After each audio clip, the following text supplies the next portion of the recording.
अस्सलाम वालेकुम नाज़रीन, मां अब्दुल मोहम्मद जोनो तव्हां ख़बर ॾियूं था त गाज़ियाबाद में NPP कारकुन ऐं जतोई इत्तेहाद पारां कामरेड मुमताज़ जतोई, जावेद जतोई, हाजी खान जतोई, सजाद जतोई, अब्दुल रहमान जतोई, शफ़ीक जतोई ॿियनि जी अॻुवानी में PPA जे डिवीज़नल सदर अॻूणे सूबाई वज़ीर ज़िया लंजार ख़िलाफ़ एडमोर पंप खां प्रेस क्लब गाज़ियाबाद ताईं एहतिजाजी रैली कढी मुज़ाहिरो करे सख़्त नारेबाज़ी कई वई।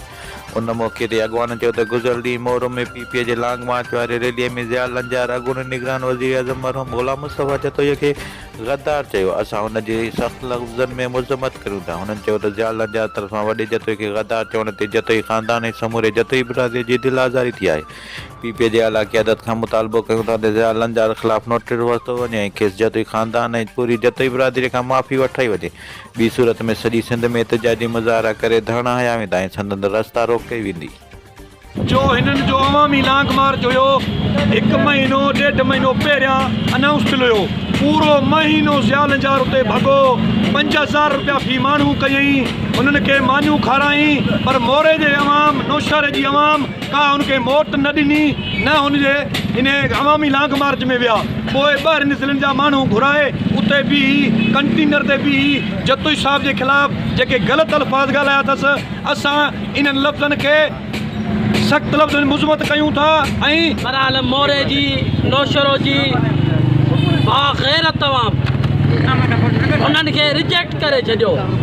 पोइ हिननि जेके किराए ते माण्हू आंदा उन्हनि जे अॻियां लंजार असांजे पार्टी चेयरमैन बानी रेस ग़ुलाम मुस्तफ़ा खान जतोई जे ख़िलाफ़ जेके गद्दारी जा लफ़्ज़ इस्तेमालु कया आहिनि।